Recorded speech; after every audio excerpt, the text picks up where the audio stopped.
Bisschen Gänsehaut? Absolut. Jedes Mal, wenn ich hier spiele und auflaufen darf, auf jeden Fall. Wo ich gemerkt habe, dass mich jemand da ein bisschen schubst, wusste ich direkt, dass Marco das ist. Ganz herzlich. Im schönsten Stadion der Welt, die besten Fans der Welt. Ich begrüße die Fans von Borussia Dortmund. Hallo und herzlich willkommen zu eurem Feiertagsmagazin. Heute darf ich euch den schnellsten Mann der Liga präsentieren. Da ist der Karim Adeyemi. Schön, dass du da bist. Ich freue mich. Freut mich auch. Danke. Schnellster Mann der Bundesliga. Toller Titel, oder? Ja, absolut. Kann man mal machen, ne? Kommen wir später noch drauf zu sprechen. Bevor wir vorausblicken auf das nächste Spiel gegen den SV Werder Bremen, lass uns kurz zurückblicken. Wie hast du das Pokalspiel in Bochum verfolgt und wie hast du es erlebt? Ja, ich glaube, sehr hitzig, sehr schwieriges Spiel. Derby, glaube ich, immer sehr schwierig bei uns. Aber ja, am Schluss, glaube ich, verdient gewonnen. Und ja, war absolut ein Kampf, glaube ich. Kein schönes Spiel. Hast du alleine geguckt, mit Freunden? Mit Freunden tatsächlich, ja. Mit meinem besten Freund habe ich es geguckt, ja. Manchmal braucht man auch ein bisschen Ruhe, wenn man Fußball guckt. Ne? Stimmt. Viele Jungs, die mal beim Spiel nicht mit dabei sein können, die sagen, dass das Zugucken schlimmer ist als alles andere. Wie ist das bei dir? Ja, für mich tatsächlich auch. Hast du getreten unterm Tisch? Ja, ein bisschen vielleicht. Nee, auch wenn man auf der Bank sitzt, glaube ich, ich bin ein Spieler, der da nicht gerne zuschaut und ja, in der Situation nichts machen kann. Deswegen ist das für mich der absolute Horror. Bevor wir das Gespräch vertiefen, wollen wir uns noch mal die besten und schönsten Szenen aus dem Pokalfight uns anschauen.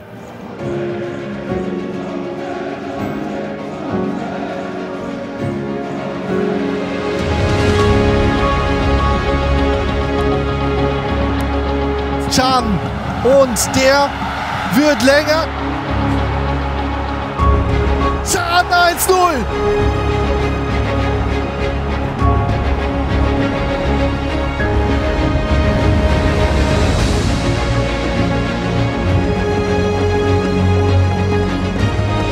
Und wieder ganz stark vom Schlussmann.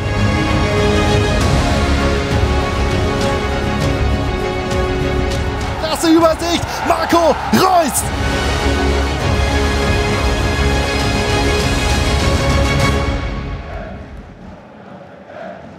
Ja, ein Spiel im Pokal musst du noch aussetzen.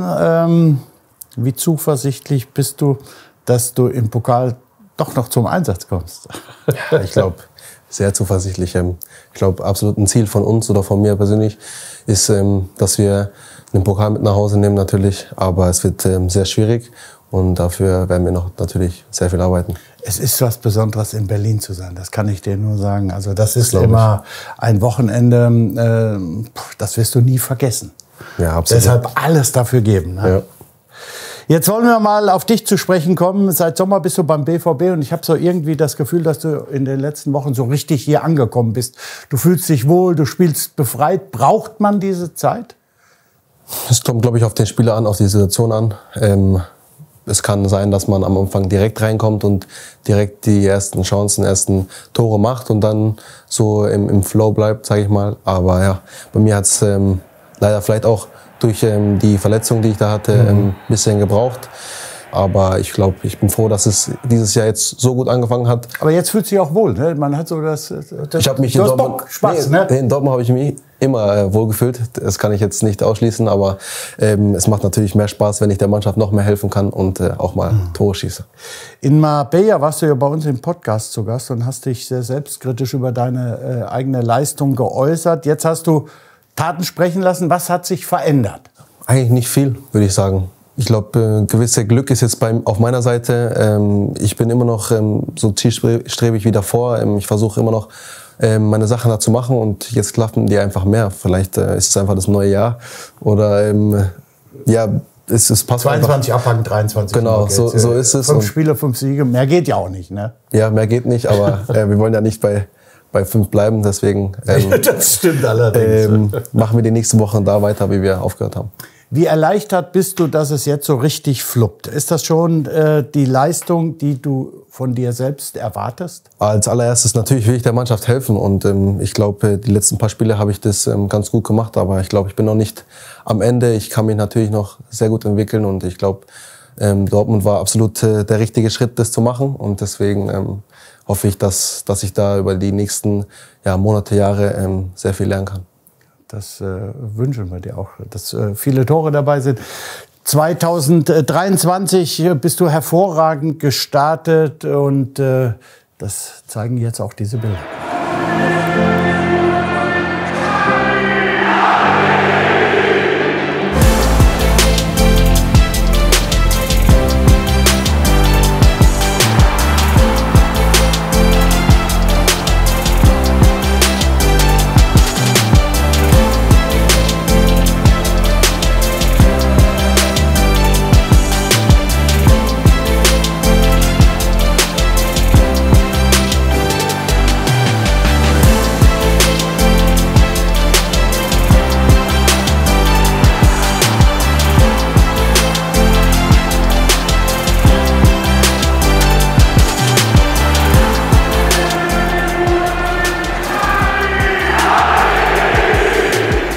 Gänsehaut? Absolut.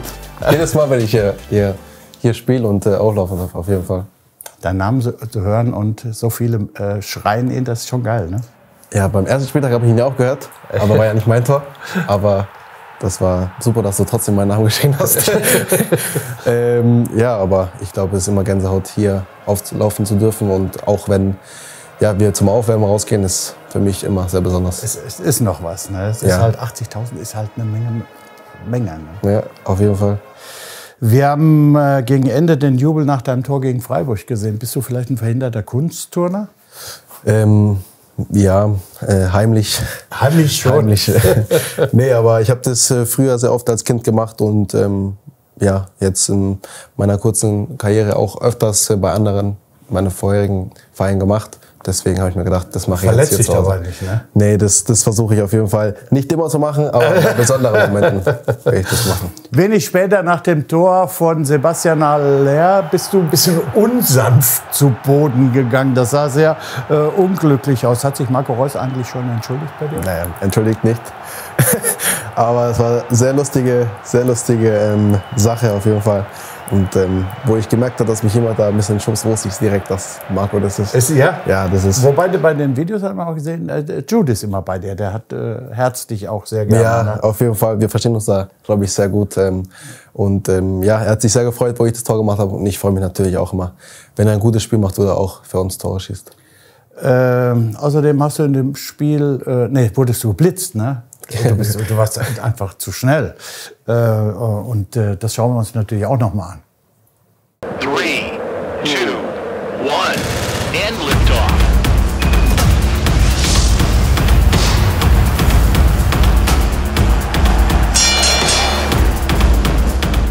...36,7 Stundenkilometer. Der schnellste Spieler seit der Zeiterfassung. Das ist schon, glaube ich, etwas Besonderes. Macht dich das auch stolz oder sagst du, naja, ist so? Stolz schon ein bisschen, glaube ich. Ja, ich glaube, meine größte Stärke ist die Geschwindigkeit und deswegen sag ich mal, so eine kleine Auszeichnung zu kriegen als Schnellster ist, glaube ich, schon was Schönes. Aber Olympia ist jetzt nicht unbedingt ein Ziel von dir. 100 Meter in vielleicht werde ich noch oder so. Vielleicht werde ich noch Usain Bolt, ich weiß nicht. Kommen wir jetzt zum Spiel gegen den SV Werder Bremen. Gegen den spielt ihr am morgigen Tag. Du wirst leider noch mal gesperrt ausfallen, aber bist ja trotzdem bei den ganzen Besprechungen dabei. Was wird der Schlüssel sein, um den nächsten Dreier einzufahren? Ich glaube, da weiterzumachen, wie wir gegen Freiburg gespielt haben. Dominant zu sein, die Chancen reinzumachen direkt und dann hinten auch gut zu stehen und am Anfang Spaß zu haben natürlich, aber wie der Trainer gesagt hat, Erwachsenenfußball zu spielen und wenn es dann auch mal eng ist, dann die 3 Punkte einfach nach Hause zu bringen. Im Hinspiel hat eine 2:0-Führung nicht für einen Sieg gereicht. Was macht Werder denn so unberechenbar oder so gefährlich? Ich glaube, dass es jetzt nicht viel mit dem Gegner zu tun hatte. Ich glaube, in dieser kurzen Zeit darfst du nicht so viele Tore kassieren. Aber ja, ich glaube, Werder Bremen ist ein guter Gegner. Auch wird, glaube ich, sehr ähnliches und hartes Spiel wie in Bochum jetzt. Aber da haben wir auch schön gegengehalten. Ja, absolut. Zweite Halbzeit hast du auch gemerkt, da ist die Körperlichkeit da. Und dann sind wir auch immer besser ins Spiel gegangen. Wobei ich von Anfang an gesagt habe, ich glaube nicht, dass die Bochumer 90 Minuten diesen aggressiven Fußball spielen können. Ja, es ist ja nicht möglich, werden ja auch müde. Aber Werder Bremen wird auch versuchen, natürlich über die Aggressivität zu kommen.